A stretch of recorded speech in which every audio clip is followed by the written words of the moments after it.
Friends, நான் தான் உங்க Janani. Accept negativity to get positivity. சூப்பரான கருவாட்டு குழம்பு பார்க்கலாம் வாங்க.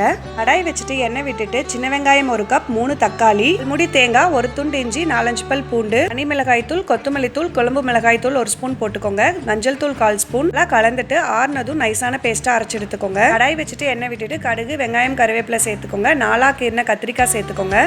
உருளைக்கிழங்கு 1 சேர்த்துட்டு நல்லா எண்ணெயிலேயே வதங்கட்டும். வதங்கின பிறகு அரைச்சி வச்ச விழுதை சேர்த்துட்டு நல்லா கலந்து விடுங்க. 2 நிமிஷம் கழிச்சு குழம்புக்கு தேவையான அளவு தண்ணி சேர்த்துட்டு உப்பு சேர்த்துக்கோங்க. மூடி போட்டு நல்லா கொதிக்கட்டும். சால் பச்சை வாசம் போயிட்டு கொதி வந்ததும் லெமன் சைஸ் புளியை கரைச்சி சேர்த்துக்கோங்க. நல்லா கொதிச்சு பச்சை வாசம் போனதும் சுடு தண்ணியில ஊற வச்சிருந்த கருவாடை சேர்த்துக்கலாம்.